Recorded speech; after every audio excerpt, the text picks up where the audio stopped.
In the words of the immortal poet Mick Jagger, you can't always get what you want, but if you try, sometimes you might find that you get what you need. I guess we have come to the point in the tournaments where we may not get what we want, but we're getting what we need. That's right, it's finals time, and we have wound our way to the end of the two most prestigious tournaments on offer. No disrespect to the Gold Cup, but we were all really all about the Euros and Copa America. And yeah, it's set up to be a very interesting weekend. One that could see two important streaks end. And our guest tonight, I'm joined by producer Stead as always, Coach G, Chelsea Mike, Celtic Cam, and probably the happiest man on the podcast right now, London Sean, who has had a full 24 hours of detox. Of detoxing to get used to the fact that for the first time, probably that he can remember extently, England are in a major tournament final. So, yes, COVID continues to give us the surprises. We got Liverpool winning the league last year.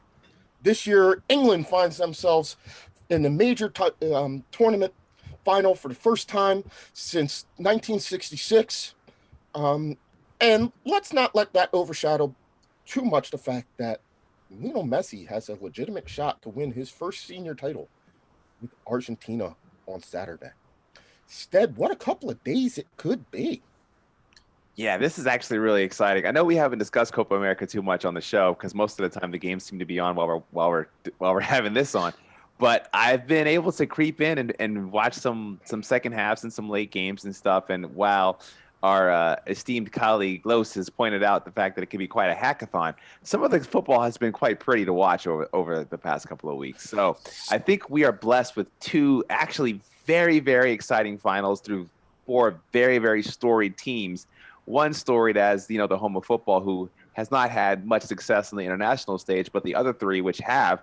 So yeah, there's two really, really, really good games to watch over the next couple of days. So this is actually turning out to be I'd say this is turning out to be the end of the tournaments that we sort of hoped we would see in a little ways. I hope we get a chance to talk a little bit more about Argentina, because I think that is, I won't say just as big, but close to being as big of a story as England finaling. And I think this is the one where we can sit and say, like, these finals, there are storylines for all of the teams, right? If you watched the Brazil semifinal, apparently the Brazilians aren't that interested in this tournament because there was no one in that stadium. I had to double check and make sure there wasn't a COVID outbreak that had precluded them from allowing fans in the stadium, and the news report was quite interesting, gentlemen. It just said, just nobody was really particularly interested in going. I just can't imagine a final of a Copa America in Brazil. And Los is joining us right now. I'm sure he'll give me the update on this one. But Brazil in a final against their, eternal rivals, Argentina. It'd be kind of amazing if there were no fans in the stands. Not because they couldn't be, but because they just didn't show up. And if you saw the quarterfinal, Gabby Jesus, who has been a linchpin to that Brazilian attack, I don't know what he was thinking with that flying head lunge kick Karate Kid style thing that he decided that he was going to pull off against I believe it was Peru, but that just, two-match ban. He will be out of the finals. Los. Yes, sir. Representing the newly minted back-to-back Stanley Cup champions. Back-to-back Stanley Cup. Yes, sir. Back-to-back Stanley Cup champions. Tampa has become the home this year of the champs. We are Champa Bay. Yes. Now, if the Rays pull this one off, you will be 3 for 3 in the only 3 major sports that you compete in. Here's the thing. The Rays did make it to the World Series, so they won their league. They couldn't pull it off in the World Series again. The second time they've been there, couldn't make it last time either. But they have a solid team again this year. So watch out. And they got rid of some of their starting pitchers. So and they're still good. It's just amazing. The farm club that the Tampa Bay Rays have to build on. It's just amazing. Yeah, I know. Unfortunately, I saw one of their former pitchers, Blake Snell, pitch against the Phillies on Sunday.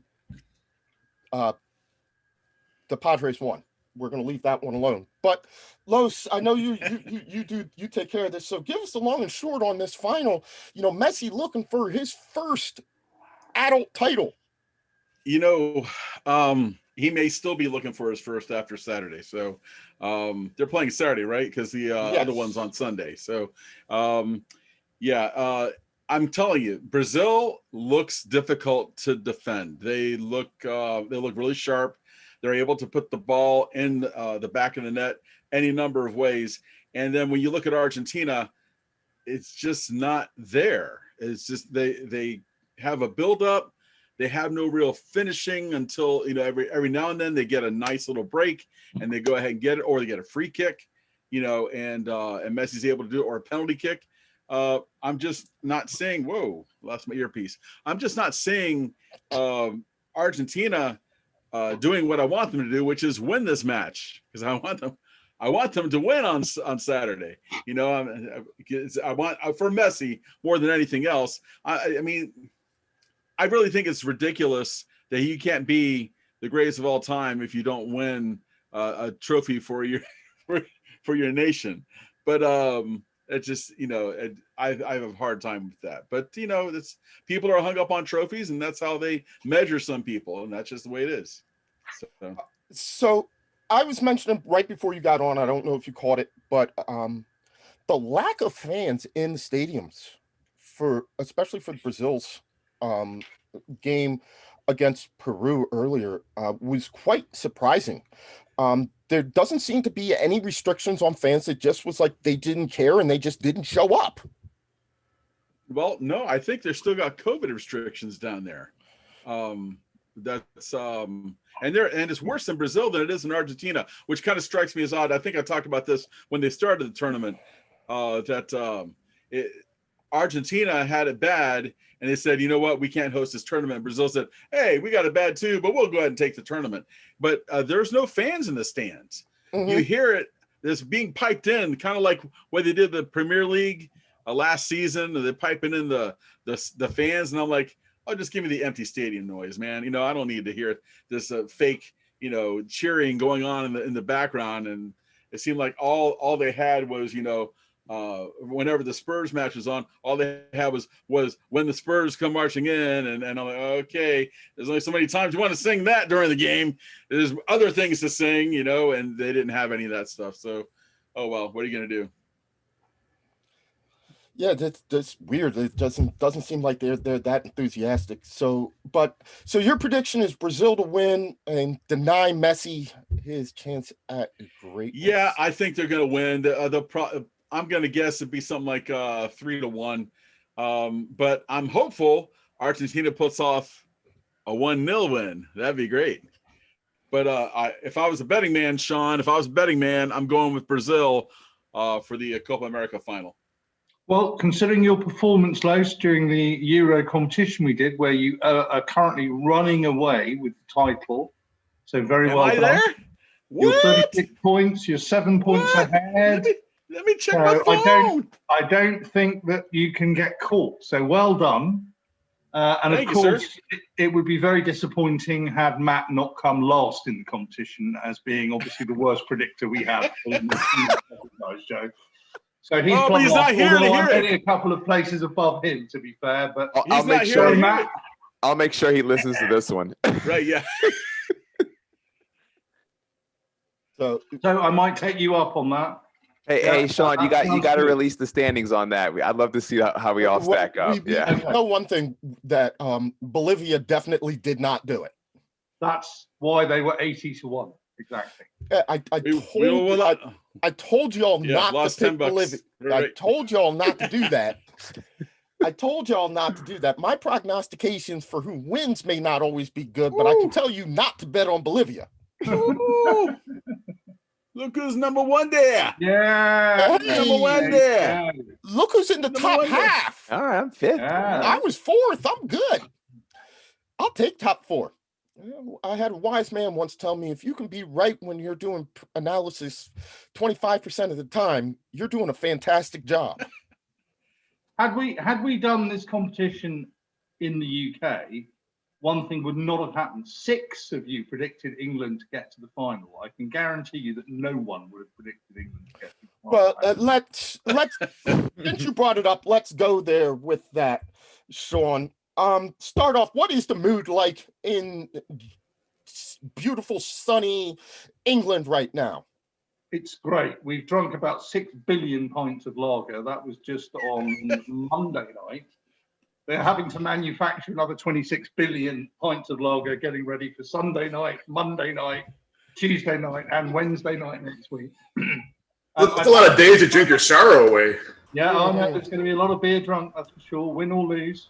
But if we win, then they're going to have to double. I heard there was a petition that over 200,000 at last count had signed, saying that Monday needed to be a bank holiday if they. Correct.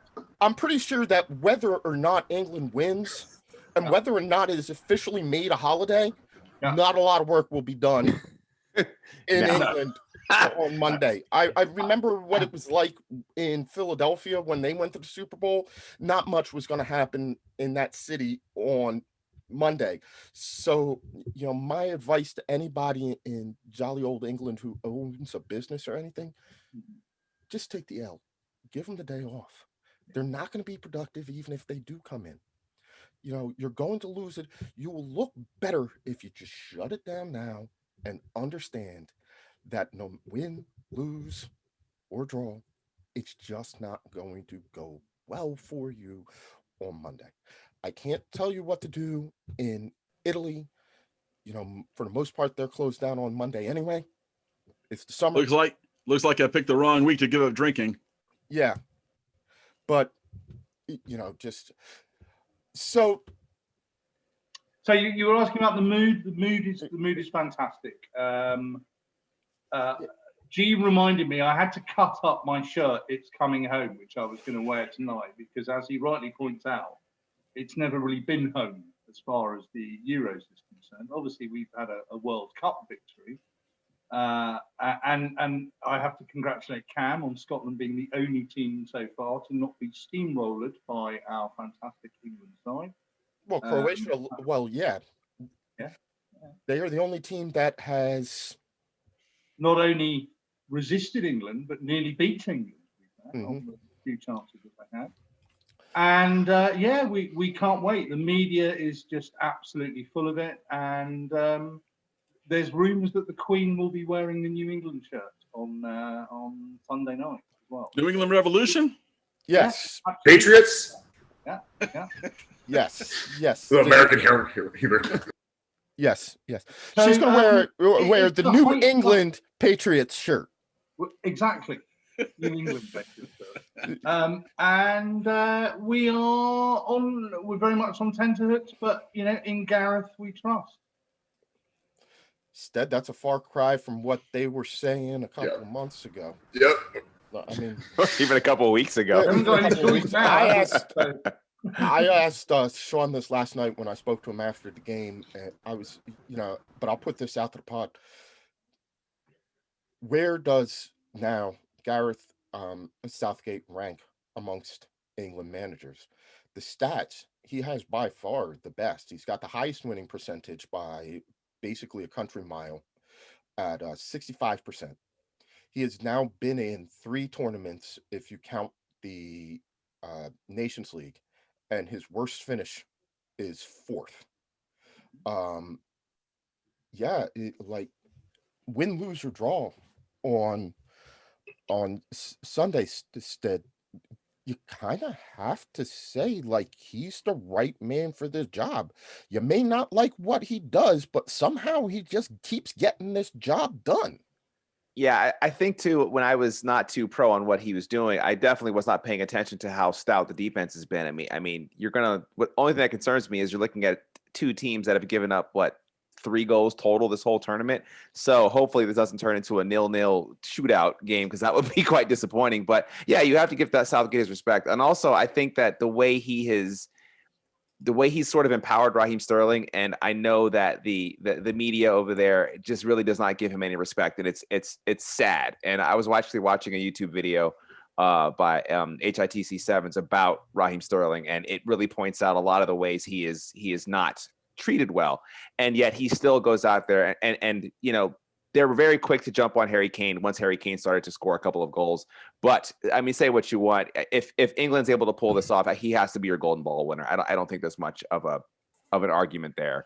And he is looking, you know, he's improving and improving and improving. And even when he was being doubted at the end of the Manchester City season, he's looked phenomenal. And I think you have to give a lot of that credit to Gareth Southgate for the way he's empowered him and how he's keeping him in games, even when he's not maybe, you know, when people are calling for maybe Rashford or something to come in, he's sticking with Sterling, and it's really proving to be a very, very wise decision. Sean, he's definitely made some decisions that we could question if the results had turned out differently. Mm-hmm. You know, I was sitting around at the pub talking to the guys I was watching the game with. I mean, it was a risky move carrying him 5 substitutions into extra time. Had that not paid off the way that it did, had they not gotten, and let's all be honest, we can argue the merits of that penalty all we want. It was called, it was stood.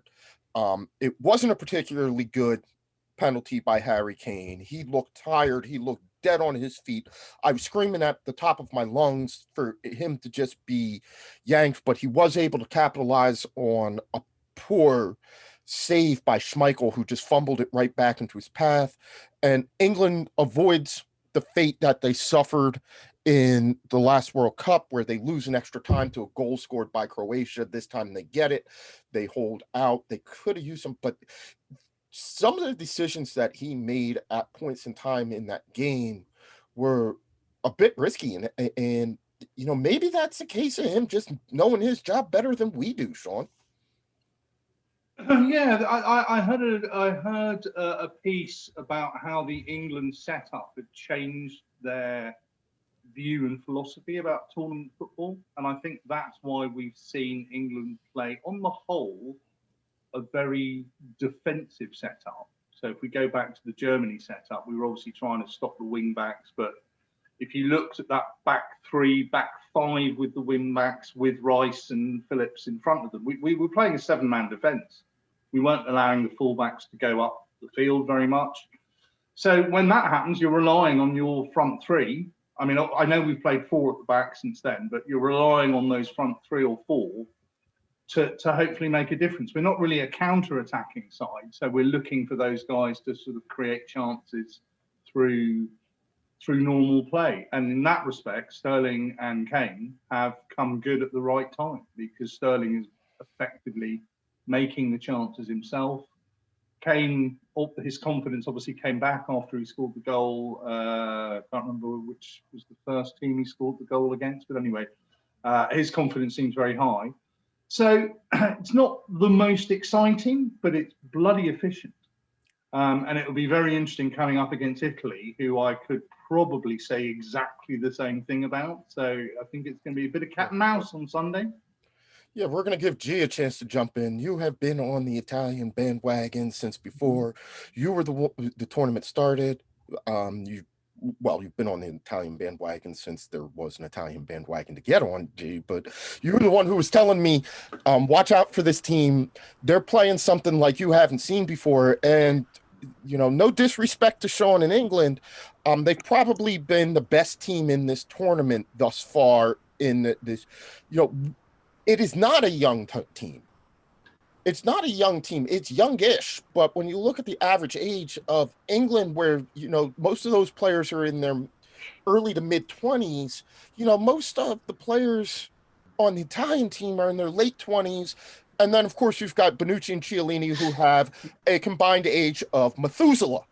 And it works. And it works. And you know, what about this Italian team other than, you know, Roberto Mancini coming in and just basically doing the most Italian thing ever and saying, yeah, I'm not going to do anything that you want me to do. I'm just going to do what I want to do, and you will like it and you will enjoy it, and we will play good football.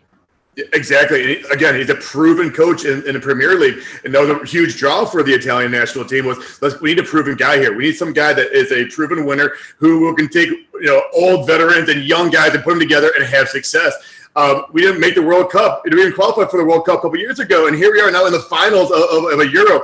He did something, transform this team, and he's just the right person at the right time. And you just talked about the two older people, older than dirt, you know, our center backs. But what their leadership and what they do, they just shut down anyone and everyone. And it just seems like, even though you have these young guys, but they're kind of feeding off, they're believing in Bonucci, they're believing in Chiellini. They're just a very strong set team. And what's his name? Lacazette, the guy who blew up his knee, his Achilles. That's it. Bless you. So after the day after his surgery, I saw a video, and the entire team went up to him as he walked into a room and hugged him. So this huge team bond, this whole core of a team, you can tell it's family, it's love. Like, there's such a huge team chemistry I've never seen before. And whatever Mancini is doing and his pulling the strings and everything, it's working. It's working great. I love the flow of it. I love the die-hard, the go-at-'em kind of attitude. I love how the defense is really supporting it. You can tell sometimes when Bonucci gets a little pissed off that the offense is kind of like sputtering or the ball's up in the air, he comes and just kind of bulldoze and gets that ball and just like, come on, guys, let's go. With that fire, it just kind of bleeds over into the mids. In the mids, you see these little short, 5'6" guys who are tearing up stuff in the center. It's going to give a good chance to our offense with our defense kind of leading right behind them. But how smart is Chiellini and Bonucci when every time that we cuff up the ball, they're jumping back right away. Like they're experienced. They know a fast team, especially with England with their stud speedsters. They have to react right away, and that's where their experience will come in. They're going to react. They're going to read the play very well.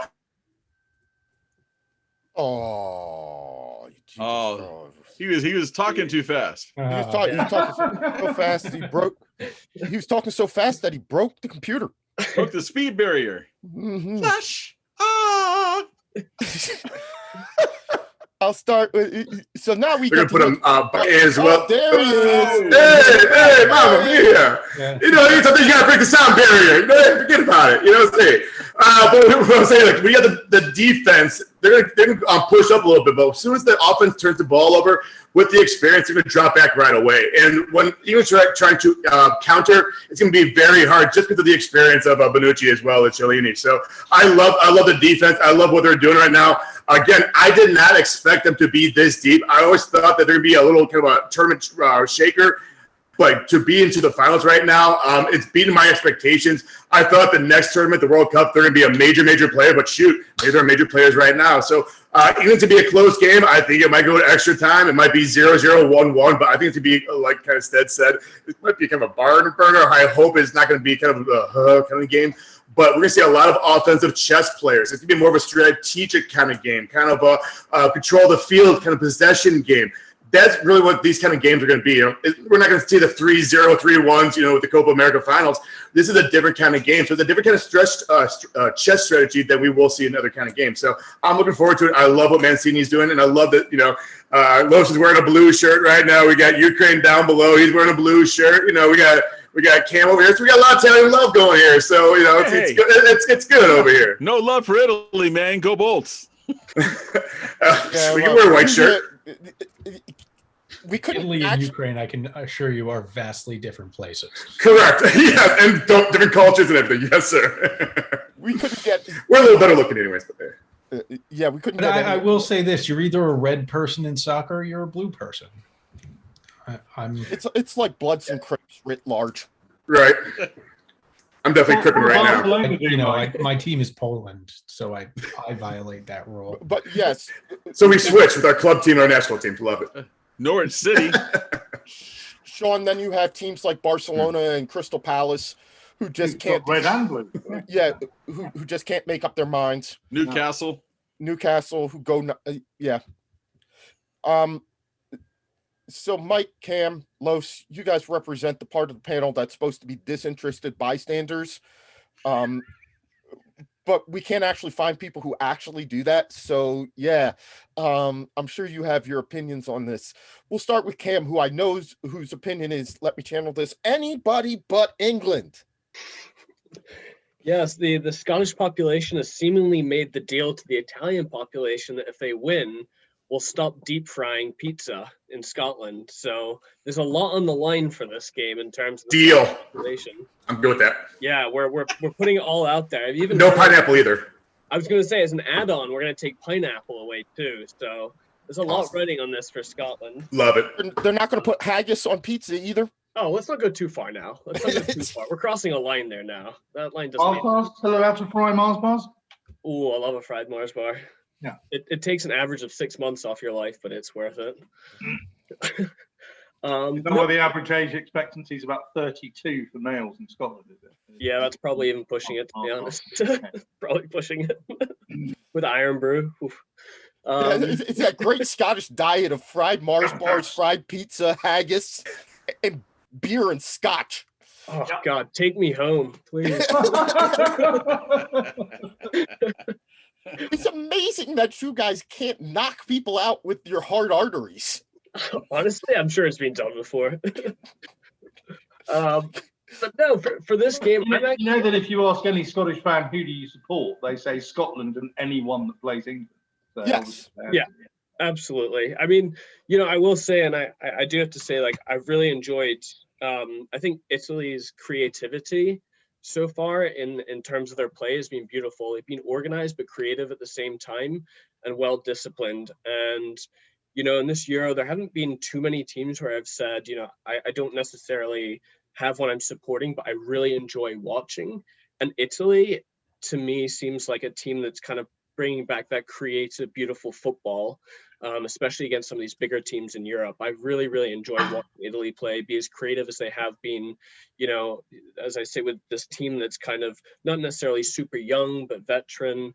So I really enjoyed watching them play. In terms of England as well, I have to give England credit for making it this far. I mean, Gareth Southgate, I think, has organized the team. I think a big part of England's success is, even though they have a deep bench, where it really comes down to is the players that you're selecting for that specific game.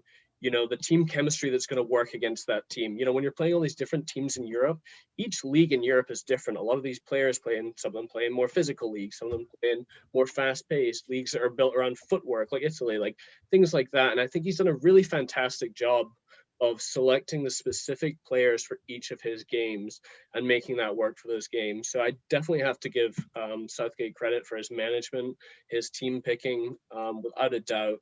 And again, standout players, I would say Sterling has been absolutely standout, as we've already spoken about. I, for the life of me, don't know why he hasn't received more credit. I think he's been fantastic this tournament, and I think he's going to have a massive impact on Sunday without a doubt. In terms of who I think is going to win, it's difficult. People forget that Italy haven't won this tournament since, I think, 1968. So England's hungry, but Italy is also, I think, really hungry for this too. So, I think this is going to be a real slug match. People just throwing punches at this match. I think it's really going to be a good, interesting game. And I think these are two teams that, to be honest, have deserved it with the way they've played this tournament and how they've kind of clawed to this finals. So, I will say, I think, I'm going to bank on Italy, I think, for this one. I just think, again, their football has been beautiful. I've really enjoyed watching it. And so, I think it'll be a low scoring game, but, I have to throw my hat in the ring with Italy. Mike, you could go either one of two ways with this. One, I will support the team that beat me because then it makes my team look better. Or I'm going to be real petty. Y'all beat me, so I'm rooting for the other guys. Well, I don't know. I mean, Ukraine's just my secondary team anyway. And like I said, I made the shirt. I made this myself. And it's like straight. I mean, I'm actually pretty proud of that fact. But I made it to watch a game where the team that I was supporting lost 4-0. England has looked really good in the knockout stages. The problem is that, look who they've played. They've played a German side that I'm sure we can all agree is down. They played Ukraine, who, sort of almost flukily beat. They fluked their way into the group stage, into the knockout stage. They sort of flukily beat Sweden, and then their time ran out. They ran into a better team, and then they played Denmark, and Denmark forced them to extra time and lost on a very controversial penalty. I think England obviously hasn't been to this stage since 1966. For that, you'd make Southgate the second best England manager ever. But I'm a little nervous about the level of competition that they faced and how they fared. But at the same time, Italy has not exactly been knocking the lights out of anything either. Spain made it to the semifinals. I think I had them picked to be the sort of surprise down team. And I think throughout the group stages, we were talking about how Spain was not, they didn't look like the Spain of 10 years ago that had won all the titles. But they did beat Belgium in regulation time. Belgium, obviously, one of the teams picked to win it. And they dealt with Austria. I want to see a good game. I'm a little nervous that both teams are going to come out defensively, and we're going to see a slog. It's a major tournament final. I like England with a full house in Wembley on their home pitch, the same way they won it in '66. I think the fans are going to mean a lot, but I don't think that they can concede the first goal. I said the other day that England would be fine if they scored early against Ukraine, and they did. And then in the second half, they scored often. I think in England, Italy 0-0 halftime is still okay for England. I think 0-0 at full time could still be okay for England. But if they get scored on first, the mood of that stadium is going to change. That's going to affect a lot of things. I do think there are some holes. I think just generally, and this might go across all teams, but I've seemed to have noticed it in England a lot more. They just seem tired. Kane seems tired. Mount seems tired. They're not playing Jack Grealish. You've got to assume that part of that is he's tired and he was coming off an injury. They didn't play. He pulled him in the last game because he didn't like the defensive effort and put in. But you're coming to the end of a tournament. Everybody is tired. Oh, everybody's tired. But I mean, even for end of tournament, there's a little bit of lack of life. Although, Stead pointed out, Raheem Sterling has been that burst, and that might come from the fact that no one was expecting much out of him because Pep wasn't playing him, and I thought they kind of held on to him a little bit too long, but I was wrong. I mean, he was the firecracker in the last game. To me, I think England's going to win, and I think it's going to be 2-1. Late goal, Harry Kane. Sorry, Stead. That gives him the man of the tournament. But I would like to say one last thing. Harry Kane's penalty kick the other day was so bad. Like it was so bad, it was remarkable. Like the reason he got the ball back was because Schmeichel like overdove and it hit him in the stomach. Mm-hmm. Like that was it. If you're in penalty kicks, if the game goes to PKs, and Kane is the fifth one up, and Donnarumma has looked excellent this tournament. Congrats to PSG. I think he's got the potential to be, another long-term 20-year Italian star keeper. I just, if it comes down to Harry Kane taking the fifth PK, I've been there with John Terry. I know what that heartbreak feels like. Mike, you're comparing John Terry and Harry Kane at penalty taking. What have you been drinking? I have not actually. It was only water tonight. Okay. You said something about the Spanish game, and actually Spain took the Italians out of their offense. I think they had like 8 offensive offsides and stuff like that. Spain actually read the game very well. I thought the coach did very well against the Italian team. So you don't really discredit the Spain against Italy at that time. And the other stat that I saw, England against Italy at the last 4 major tournaments is 0-4.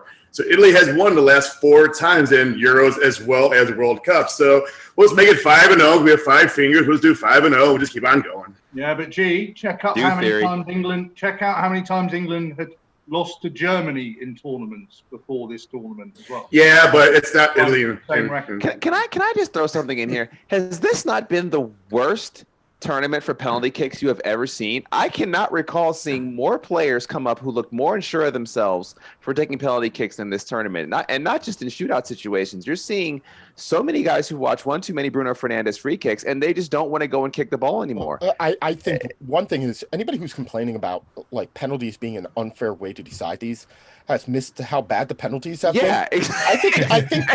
I honestly think like at this point in time we used to say, well, hey, it's on the goalkeeper to make the no. I've seen some really bad penalties. This is it's terrible. I think it was Spain versus who did Spain? Someone that can flag a job to become the Swiss expert penalty coach, because I don't think I've seen worse penalties. That was unbelievable. It was unbelievable. It was unbelievable. I've just never seen players so tentatively kick the ball. Like primarily in a penalty shot, you aim for the corners and kick the ball with some pace, and you just didn't.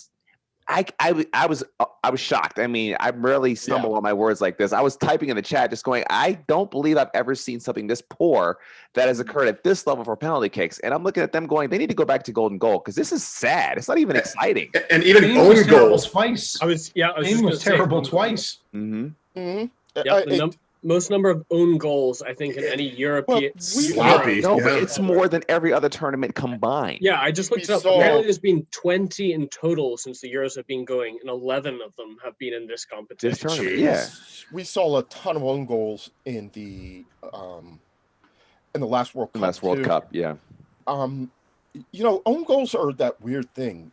Some of them, like the one that Spain had with Unai Simon, that was just poor or fluky on his part. The one on. But the Denmark own goal, you're kind of like, I get that one. I get it. Yeah. But you have fastball. Yeah. I mean, what are you gonna do? Mm-hmm. Trying to make a play on that. I don't blame you. Can't put anything on the defender on that own goal. I think, but you have to look at that and say, like, sometimes it is a result of the other team putting enough pressure on the goal and on the defender and forcing them to make quick decisions by creating overloads. Absolutely. That creates these things. So, always own goals are going to be a little bit fluky. We traditionally look at, like, when you're playing long ball, it's sort of like, okay, well, he just misplayed it and it went into his own net. But in this case, because offenses have gotten a little bit more intricate in the passing, the way the passing's going, and quick pass, you're putting pressure on defenders to make decisions, and they may make. Yeah, and they're putting the ball back in play, not from necessarily the corner flag or even from the corner of the 18-yard in the baseline. They're coming all the way down to the 6 and then giving a quick cross from there. And to ask a central defender who's 6'5" to make a quick decision while he's on the ground to not hit the ball in their own net is literally asking a lot. So or running full speed, getting bounced around and stuff like that. Plus you have an attacker who's on your shoulder who all they need to do is get a body part that's not part of their arms on the ball and they'll score. So I mean, the own goals hasn't been so much of a thing for me as opposed to the penalty kicks. I mean, the penalty kicks have just been that just made these players look like they're thinking too much. They need to stop and just go out and play. As far as the own goals, it's more of like what we've been talking about. It's just a symptom of the way the game's being played. Yeah, I think a lot. I think first of all, the athleticism of players has gotten better, but also Absolutely. the philosophies. Back when I played, I was a keeper. We played a 4-4-2 that went into a weird 3-5-2 in offense. But the defenders, they were not like, my defenders were not allowed in the 6-yard box. That was me. And if they got the ball down to the outside far enough, but they were there standing on the 6-yard box. And then, the philosophy was it's easier to move forward than it is to move backward. But now with the way they mark people, there's more one-on-one matchups. It's not so much that, 4-4-2, just move forward. And you're seeing an increased use of the offside trap as well, which is going to lead to that type of player who has to have their face facing their goal they're defending as they're tracking back. So because of that amount of space that they're not giving them, but they're trying to force the defense to actually or the offense to play over their heads. It's a breeding ground for that type of play. I say that because I've scored a few own goals as a central defender in my former life, so I understand the pain. I did want to get back to something G brought up about how Spain had taken Italy out of their game. Italy had been playing a very possession-based game, right? And Spain were the first team in the tournament that had more possession than Italy did, and we saw 70-30. Yeah. Now, where this comes into play is something that Sean mentioned earlier, which is that I believe it was Sean, that England don't necessarily play on the counterattack. And of all the games that you would want to be able to play on the counterattack, and you'd want to have some really good mobile front attackers who are great at playing on the counterattack, read Jadon Sancho and Marcus Rashford, who specialize in doing that. This might be the game to do it. I mean, you're playing against two central defenders who, while supremely talented, are not exactly known as the most mobile guys on the face of the planet. Or fast. And they're not much younger than we are.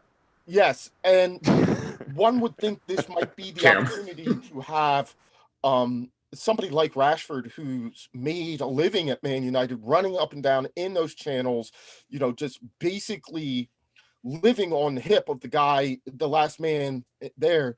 What are the chances, do you think, gentlemen, that Southgate notices this, makes that adjustment, brings on a Rashford or a Sancho and says, okay, guys, I know we haven't had to do it yet in this tournament, but this is a game that we are very much going to need to play on the counterattack, and so we're going to make some sort of changes, or, do you dance with the girl who brung you?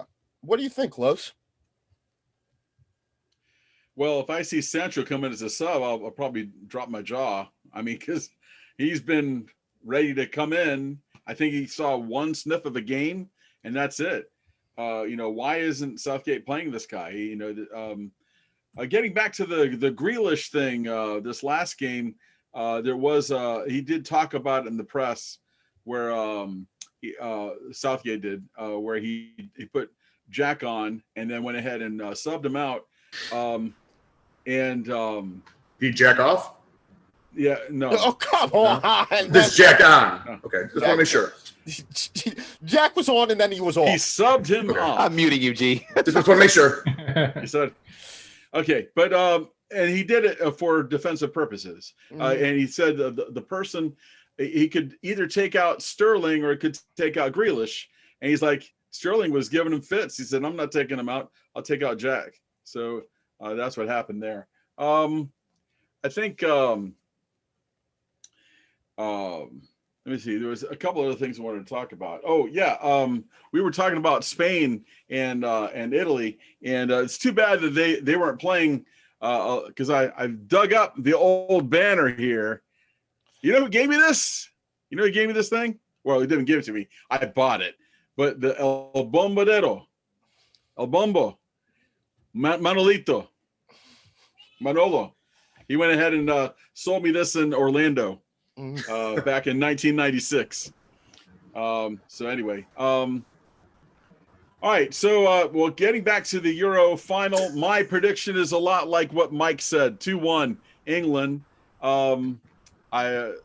I think that they're a stronger side than Italy. I know Italy's like poured it on and scored a bunch of goals, but again, if you want to talk about England's competition recently, Italy's competition in the beginning when they were all firepower wasn't much then in the beginning either. So it's kind of a 6 of one, half a dozen of the other. So anyway, I'm going with the English to win and bring this cup home on Sunday. Mike, can I talk to your point about the counter? Because I think that's a really insightful point. I think that they have players that they've been playing. I mean, obviously Sancho got on and could be good at that, but Mason Mount, was the guy who started the counterattacks for Chelsea in the league, and Jack Grealish is really good on the counterattack. So if they want to do that, they should probably start Jack Grealish. Or maybe even Grealish and Sancho, but that almost leaves Kane as like a false nine. Yes, Jay. To kind of answer your question, I think they should just put Harry Kane, put the starters, even Sterling, and just wear down the center backs. Then at the later on in the game, maybe the 80th minute or maybe 70th minute, bring on the young studs with their fast speed where these guys cannot keep up. So there is some strategy behind when to sub these guys and put the veterans in there right now. Let them wear them down. Let the young boys kind of see, okay, when I go in there, this is how they're going to react. So when it's time to kind of shine, they know what to do. So there is some strategy behind, the older than dirt kind of center backs and just wear them down. This tournament been going through, everyone seems like they have dead legs. Each of these teams have been going to extra time and PKs and the emotion of going through all that game after game. Like, it's so hard to recover. So I think Southgate, what he should do is run them to the ground. That's probably the only thing that you really can maybe break through the defense. And once you break that first, second goal, keep on going. But until then, it's going to be tough. And I think that's how Southgate, talking about his management style, he used Grealish as that kind of knife edge at the end of the game, that fresh set of legs with that kind of very strategic mind. And again, we haven't seen too much, offside or counterattacking. But I think Grealish, as you're saying, I think he's a great player to bring on at the end to stir up the rest of the team, to make that push forward, fresh legs, very strategic minded. And I really do think that's part of Southgate's plan. I really think that's why he hasn't been starting him and he's been putting him in as a sub. I have to imagine that's part of his ultimate management style and his strategy for these games. I know many people have seen video of Eden Hazard imitating Raheem Sterling in practice, but I mean, it's just kind of a funny looking T-Rex sort of thing. I think maybe more like an ostrich. How he's got the Tyrannosaurus Rex Michael Johnson sort of running style. He's got an ostrich look to him though. You got the back end here and the other parts up front, but he's really fast. So are ostriches. Yeah, I mean, if your game is counterattack, Raheem Sterling is not. Well, you can't, Sean. You can't take him out now. If you had to hazard a guess, Sean, where do you think he's going to go? Start with the team that brought him, and then if the counterattack needs to happen, go for it, or do you think that he goes and says, "Let me try and know that we're going to need to play on the counter from day one. Let's try from the first minute and let's see if we can get this going. We know that you can always sub on somebody, but it's almost impossible for Harry Kane to get up the game speed if he comes on late. Okay, there was one very interesting stat. If you look at our style of play, Gareth either goes 3-5 at the back, if you want to say, with sort of, with his wing backs. So generally, he's only got that pivot in midfield. That pivot in midfield on Wednesday. When did we play? Wednesday. Today. Wednesday. Yeah, it was yesterday. Yesterday, Wednesday. You blacked out, didn't you, Sean? You blacked out. That was a lot of drinking, Sean. That was a lot of drinking. Yeah, he lost I a whole drank week. 15 beers. It's all gone, I'm afraid. Anyway, on Wednesday, apparently Rice and Phillips only passed the ball 4 times to Mount. So that tells you quite a lot in terms of the way he wanted to play. I think is progress the ball. If you're playing Mount, as Mike said, you want Mount to take that ball forward in the last third of the field. So that wasn't happening a lot. I think if you're going to play counter-attack, then you need quick wide players, and those wide players need fullbacks to support them, because you're basically taking the game out wide rather than putting it through the middle. But he has got a dilemma, because Italy have got by far a better midfield than we'll ever have. Jorginho, Verratti, Borelli, whatever combination they put in there, Italy are going to be very strong. That, but I will say, Sean, I don't know how G is going to feel about this, but there were definitely times on Tuesday where I was watching that midfield of Verratti and Jorginho and thinking to myself, man, they just look like they're getting overrun by the Spanish team. Now, I don't think that the England team, as good as Mount is, as good as Rice is as a defensive midfielder, as good as Mount is, as good as Calvin Phillips, the Yorkshire Pirlo, has been in this tournament. I don't know that they have anybody who's quite as good as Pedri from Spain. He's been amazing, yeah. I think he completed like 100% of his passes, and he had stud. Yeah, he had he alone completed 874 passes in that Italy game, but I don't think they have it. But as good as the midfield is for Italy, it definitely did not look peerless, impervious. They looked a little bit like they were struggling. So this is where I think this final is going to be fascinating for those of us who love the game, love tactics, like stuff like this. No disrespect, Mike, to you in that time that you have tried to argue that some of these were tactical battles when they were just straight up and up boring. I do think this is going to be cagey. I do think this is going to be a tactical battle. I do think this is going to be a low-scoring game. I think it's going to be a game for the soccer fans to watch. The storylines are what is going to carry it, because we've seen how teams react who haven't been in this position before, and let's be honest, neither one of these teams, collections of individuals, have been in the England at least has a third place game and a third place game in the Nations League recently to fall back on. This iteration of Italy has played finals disparately at club level, but never together as a team, and unfortunately, Mancini doesn't exactly have the greatest record in finals. 1-5. Yeah, he's not so good. Yep. But he's got one. Got one. I think it's going to be a very interesting game. I'm looking at. I'll make a prediction. I think we can keep a clean sheet against Italy. So that's the thing that really propulses me forward, because. But Pickford has been kind of suspect last couple of games. Say that again, Gene. Pickford looks kind of suspected, last couple of games. Like, he looks kind of odd at some bad decisions, and a smart Italian team might just take advantage of him. But he looks kind of back there. I've seen better games, but I think sticky. I think this has 0-0, 1-1 and penalties written all over it. Yep. I hate I think 0-0. I hate to see this go 120 minutes with no score and Yeah. get settled on penalties, because I think that would be a poor advert for what has been a great tournament with great storylines. But I don't think it's going to be a dire kickabout. I just think it's going to be one of those ones that's very, very cagey.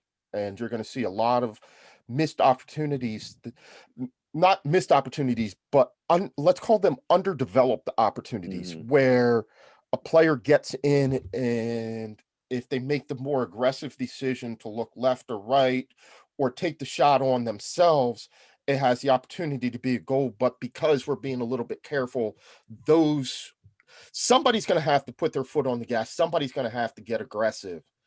And it's going to be the team that is willing to take the risk first, I think, gentlemen, that will be the beneficiary of it. Yeah. So I think we've got one other advantage, which we haven't spoken about. So a friend of mine went to the game on Wednesday.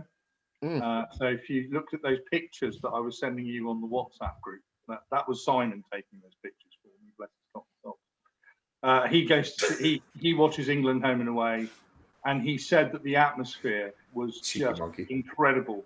So I know Mike said earlier about us going behind. It wasn't a problem against the Danes. He said as much as the team showing patience, the crowd was sort of showing patience as well. That's going to be important. That's going to be very important. 90,000 going to be there, of which 5,000 might be Italian. Maybe even less, because remember, they have to quarantine for 14 days. So you may only no, Mike. There's about 100,000 of them that live in London. That's what I was going to say. I said it's going to be all the expats who live there who are just going to show up. I mean, it's going to look like US. I mean, at least they don't have to deal with like a USA-Mexico game that's played in LA, where it's essentially a home game for Mexico. But I actually agree. I see this going. I mean, I think first goal wins. And sadly, though, I see myself possibly, because of my busy schedule, I see myself. Luckily, I'll be with you, Mike. We'll keep you from dozing off during the game. I'll probably find some random person in the pub to talk to, because I just see myself losing interest because it's going to be so. I just see a drab Jose Mourinho style final coming up, and I'm just not looking forward to it. I hope I'm wrong, but I'm not looking forward to it. Jose Mourinho had some of the best tactical battles you've ever seen in your life, and yes, they ended 0-0. But yeah, understood. But it's not. But as a neutral, it's not an exciting game for me. And also, I'm just looking at it as like the Copa America final is probably going to be better than this. remember what? And he's right. As much as I hate to say it, Jose's right. These games aren't meant to be played. They're not. They're meant to be. You're meant to win the game, and I get it, and I'm not faulting the teams for doing this. It's just not something I'm looking forward to, and and as I said before, I really hope I'm wrong. Very rarely I can think on a few hands, maybe one hand, I can count the number of tournament finals that I can remember that have been compelling games from start to finish, because one side or the other was that good, Spain, Italy, unfortunately, what was it? The 3-1. France last year, but by and large, remember, these games are not typically the barn burners that you want them to be. They're kind of dull. So I'm saying this to all of the neutrals and everybody out there. Like, if you're coming to watch, your first game of the tournament is going to be the finals, and you're expecting to be impressed, No. This is not the game to introduce yourself. This is not the game. Yeah. This is not the game to come out and say, and I love the sport to death. I will gladly eat my words on Monday if we sit back and we're like, that was the greatest final ever. I will gladly eat each and every one of my words if that becomes the truth. But we've all seen this before, where the first half is so slow. They're both feeling each other out, and it's like, it's just boring. It's just the worst. The first final I can recall seeing that I actually still remember is the '94 final in the U.S. for the U.S. World Cup, Brazil, Italy, and that game was a dud. It really was, and luckily, we had a lot of exciting games leading up to that, and we were lucky with the '98 final, that being actually a relatively good game. But we've seen this happen before, and World Cup finals aren't, at least that experience hasn't been quite the same. But for Euros especially, I mean, if you saw the Greece final, God, that was horrible. So Portugal, France last time around wasn't a great one. That wasn't a great one either. It wasn't a great one either. So you know, I think with Euros much more so than a World Cup that you're going to see that because also these teams all these guys know each other. They all know each other, and especially when you get to this level of the game where you're not playing against teams that all play in Slovakia or Czech Republic. These guys all know each other, and I mean, you saw after the Italy-Spain game. I mean, they're like playing against each other's brothers. You know, they were just clapping and having fun, but you know, they all know each other. I would love to be on Juve when Morata comes back and they're like, "Hey, Morata, what happened on that PK?" You know they're gonna be talking shit. That's just part of the game. That's why I love this game. Yeah, I love it. All right. So, although I think there is a little bit of hope here because you're right, Chelsea might. I just don't think the central defenses are as stout as some of those teams have been in the past. I mean, I'll say Stones and Maguire are overrated. I still think England are going to win, but if I was building a soccer team from scratch, those guys would not be on the team. No offense. Well, we're going to go head into our finals and let that be the end of it as we get ready. It is either coming home or it's coming to Rome, and we will know on Monday. So we'll be back on Monday with the same crowd to recap what has been a great tournament season. I won't be there Monday. What we didn't talk about the biggest game of the weekend. What's that? USA is playing Haiti in the opening of the Gold Cup. Oh, Jesus. MLS All-Stars. USA All-Stars. Yeah, whatever. It's a big Sunday in London. I'm coming back on Monday ready to talk about the U.S. women in the Olympics and wrap up this tournament. Yeah. As I've said a lot of times, look, full credit to Haiti if they take the field. I mean, given what happened yesterday. Absolutely. Absolutely. Field and play. Full credit to them. Mm-hmm. You know, I have seen Haiti do some things, and it is a doggone shame that given the actual honest talent that they have in Haiti that could be capable, that country is in such a shambles for any number of reasons. Like, I'm not going to get into it. I don't have the time. Saying that for decades, they could compete in any sport athletically with the people in that country. Absolutely. It's a shame. And that said, the only thing that I can learn from watching the USA play Haiti this weekend is bad. Right? The only thing that could possibly be learned is bad. And we're going into that tournament with an MLS team, and they clearly don't want us to watch it, so we're not going to. The less said about that, the better. All right. So I'll take my shot. Producer Stead, Coach G, Chelsea Mike, Celtic Cam, London Sean, and Los, and the cats. Yeah, there were a lot of cats today. Just an odd number of cats. I'm Mike. This has been the Too Many Guys Soccer Show. We did all right. Going to Rome. It's going to Rome. It's going to Rome. It's going to Rome.